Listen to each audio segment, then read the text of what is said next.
नमस्कार, तेज हरियाणा पर आपका बहुत बहुत स्वागत है। अगर आपने चैनल को सब्सक्राइब नहीं किया तो प्लीज़ अभी सब्सक्राइब कर दें। तेज हरियाणा लगातार साइबर क्राइम के खिलाफ हमारे तमाम दर्शकों को हम लगातार अवेयर कर रहे हैं, लेकिन उसके बावजूद भी रोजाना सिरसा जिला के किसी न किसी गांव से साइबर ठगी का लोग शिकार हो रहे हैं। मगर सब अब फैंसी वैरायटी के लिए बठिंडा, दिल्ली, लुधियाना जाने की जरूरत नहीं, बल्कि बेदी फैशन पर उपलब्ध है हर लेडीज, जेंट्स व बच्चों की फैंसी वैरायटी। और हाँ, ऑस्ट्रेलिया, कनाडा, अमेरिका के लिए माइनस की वैरायटी गर्मी सर्दी में भी उपलब्ध है। याद रखिए, बेदी फैशन, कॉलोनी रोड, मंडी, डबवाली। सबसे बड़ी चुनौती पुलिस के लिए यह भी है कि साइबर ठगी के बाद जो निकली रकम है उसको वापस लाना भी पुलिस के लिए किसी भी मुसीबत से कम नहीं है, बेहद बड़ी चुनौती है। मगर बड़ी अपडेट ये है कि गांव कालवाना में भी एक व्यक्ति साइबर ठगों का शिकार बन बैठा और मौसी का बेटा समझकर उसने उस जाल में ऐसा फंसा कि उसने 50,000 रुपये उस ठग के खाते में डाल दी। पूरी जानकारी आपको बताऊंगा और हम आपसे अपील भी करते हैं कि आप सावधान हो जाइए। ये साइबर अटैक इतना बड़ा, एक कितने एसेस्ट के तौर पर बढ़ रहा है जिसकी आप कल्पना भी नहीं कर सकते हैं, और आपके ऊपर भी ऐसा जाल फिट किया जाता है कि फिर आपके पास भी पश्चाताप के अलावा कुछ नहीं बचता है। दरअसल गांव कालवाना के निवासी से 50,000 रुपये का साइबर फ्रॉड होने का मामला सामने आया है। सदर थाना पुलिस ने केस दर्ज करके आगामी कार्रवाई शुरू की है। दरअसल हुआ क्या, ये गांव कालवाना के प्रदीप कुमार ने पुलिस को अपनी शिकायत दी है और बताया है कि 11 नवंबर को दोपहर बाद करीब 1 बजे उसे एक विदेशी नंबर से व्हाट्सएप पर कॉल आती है। सबसे बड़ी गलती हम यहीं पर करते हैं कि ठग हैं वो आपको कभी भी कॉल नहीं करेंगे, आपके साथ कॉल होगी तो व्हाट्सएप के जरिए होगी। और यही सबसे बड़ी भूल और पुलिस के लिए मुसीबत है कि उन लोगों को ट्रैक कर पाना, ट्रेस कर पाना, ट्रैक पर लाकर बहुत मुश्किल होता है। और आपसे हम निवेदन भी करते हैं कि अगर व्हाट्सएप पर आपके साथ कोई भी कॉल आती है तो उसको आप ना सुने, सिर्फ अपनी लोकल कॉल को ही आप अपने सिस्टम में आप रख सकते हैं। जिसके बाद इस कॉल पर जैसे ही उसने बातचीत की तो उसकी मौसी का एक बेटा दरअसल ऑस्ट्रेलिया में पहले से रहता है। उस कॉलर ने मौसी के बेटे जैसी आवाज़ निकाली और बोला कि उसके खाते में 8 लाख रुपए मैं डलवा रहा हूँ, आप ये रुपए एजेंट को दे देना। ये उसके मौसी के लड़के उस बने ठग ने बोला। और कुछ ही समय के बाद उस कॉलर ने व्हाट्सएप नंबर पर 8 लाख रुपए डालने का एक मैसेज भी भेज दिया, रसीद भी भेज दी कि इस बैंक से आपके खाते में 8 लाख भेज दिए हैं। यानी कि सबसे पहले उसका खाता नंबर मांगा गया कि मैं आपका मौसी का बेटा बोल रहा हूँ, ये इस तरह से बात है और आप अपना खाता भेजिए, मैं 8 लाख भेज रहा हूँ।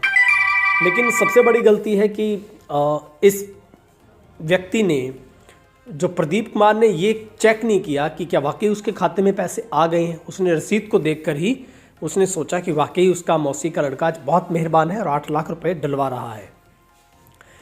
कुछ समय के बाद आरोपित ने कहा कि खाते में जो राशि आने में समय लगेगा, एजेंट का फ़ोन नंबर आपको दे रहा हूँ, उसके खाते में 50,000 रुपये डलवा देना, क्योंकि आपके तो 8 लाख आ ही जाने हैं।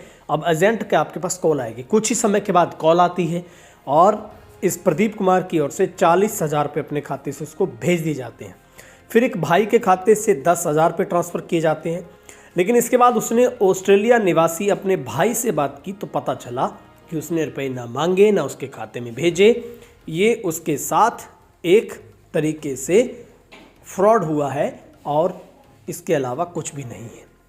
तो आपसे हम गुजारिश करते हैं, ऐसी कॉल आपको यकीनन इस बात का भरोसा करना चाहिए। अगर आपके मौसी का बेटा है तो आपका नंबर जाहिर तौर पर आपके फ़ोन बुक में आपके पास सेव होगा। अगर उसी नंबर पर बात होती है तो लिहाजा आप यकीन कर सकते हैं। मगर किसी अन्य नंबर से अगर आपको अपनी कोई मौसी का लड़का बताता है तो आप उनसे सावधान हो जाइए। अब हम आगे बढ़ते हैं। साइबर ठगी के लिए जो स्कैमर्स हैं, एक पूरी तरह से नेटवर्क खड़ा करते हुए जिसके माध्यम से ठगी की वारदात को अंजाम दिया जाता है।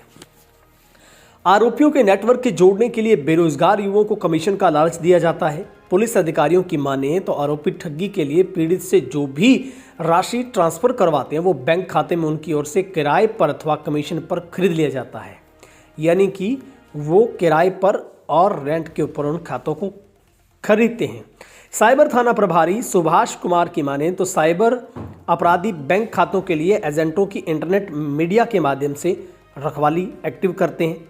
एक बैंक खाता को लोग 5 से 6 हज़ार रुपये की राशि से खरीद कर अपने उपयोग में लाते हैं। उक्त बैंक खाता की सारी जानकारी उनके पास होती है। जिन पीड़ितों से साइबर ठगी के माध्यम से राशि ऐंठी जाती है, उक्त राशि को रिकवर करवाना पुलिस के लिए सबसे बड़ी चुनौती होती है। शिकायत मिलने के बाद साइबर क्राइम पुलिस सबसे पहले चोरी हुई राशि को निकलवाने के लिए जिन खातों में उक्त राशि को ट्रांसफर होती है उन्हें फ्रीज करवाया जाता है, होल्ड करवाया जाता है, कानूनन प्रक्रिया शुरू होती है और फिर राशि को वापस लाने की बात होती है।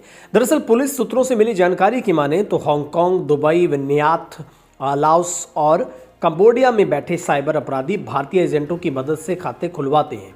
ये गिरोह लोगों को शेयरू जो कि शेयर होता है मार्केट का, उसमें निवेश करने के लिए अधिकारी बनकर डिजिटल एसेट जैसे तरीकों से ठगी करते हैं।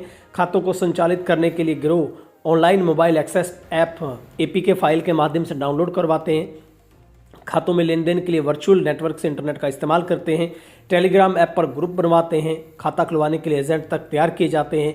एक बार खातों में राशि जमा होने के बाद राशि को फिर क्रिप्टो करेंसी में बदलकर विदेशों तक उनको भेजा जाता है। और सिरसा जिले में भी क्रिप्टो करेंसी के नाम पर धोखाधड़ी की कई वारदात हो चुकी है, जिसमें स्वपनदीप ने 20 सितंबर 2023 को साइबर अपराध थाने में एक 7.5 करीब 8.25 लाख की एक ठगी का केस दर्ज करवाया था। इसी मामले की जांच में साइबर क्राइम थाना पुलिस ने अंतर्राज्यीय गिरोह को पकड़ा है। बड़ी कामयाबी पुलिस को मिली है और 24 घंटे के अंदर आपको ठगी की जो शिकायत है वो दर्ज करवानी होती है। सबसे ज़्यादा ठगी निवेश के नाम पर होती है। डिजिटल अरेस्ट में लोग भी बिना सोचे समझे रुपए दे रहे हैं। पुलिस डिजिटल अरेस्ट है वो नहीं करती है। अगर ठगी हो जाए तो 24 घंटों के भीतर आपको 1930 या फिर cybercrime.gov.in पर जाकर आपको वहाँ पर अपनी कंप्लेंट है उसको वो दर्ज जरूर करवाना चाहिए। साइबर अपराधियों की जड़ें एक शहर में नहीं बल्कि दूसरे शहरों, राज्यों से लेकर विदेशों तक जुड़ी है। इतना बड़ा कारोबार फैला है। इन्हें पकड़ने के लिए डिजिटल माध्यमों का सहारा लेते हुए पुलिस अपराधियों के मोबाइल नंबर, बैंक खाता, उनकी लोकेशन का पता लगाती है, जिसके बाद आरोपित ठगी का शिकार होने वाले पीड़ित के शहर में कई किलोमीटर दूर अन्य शहरों, दूसरे राज्यों से संबंधित निकलते हैं। ज़्यादातर जो मामले वो यूपी, दिल्ली, पंजाब, हिमाचल प्रदेश, राजस्थान, छत्तीसगढ़ में साइबर ठगी के जो आरोपित है वो सामने आ रहे हैं। तो लगातार जो साइबर ठगी है वो उसका लोग कहीं ना कहीं उस झांसे में आकर, ठगों के बातों में आकर कहीं ना कहीं ठगी का शिकार हो रहे हैं। तो लगातार तेज हरियाणा साइबर क्राइम के ऊपर हम सिलसिलेवार तरीके से जो पीड़ित लोगों की बातों को आप तक पहुंचा रहे हैं कि किस तरीके से कुछ दिन पहले हमने एक सेगमेंट में बताया था कि करोड़ों रुपए, 50 करोड़ से ज़्यादा की राशि पिछले एक साल में सिरसा से ठगों ने अपने खाते में डलवा ली है। यानी कि पिछले 3 सालों में करीब 75 करोड़ रुपया सिरसा के लोगों का ठगों ने अपने चंगुल में फंसाकर उन लोगों को हत्या लिया है। दरअसल ये खबर आपको कहीं ना कहीं निश्चित तौर पर गहराई में लेकर संवेदनशीलता के साथ इस मुद्दे को आपको शेयर करना है। और अगर आपके साथ भी कुछ ऐसा हुआ है तो कमेंट करके ज़रूर बताइएगा।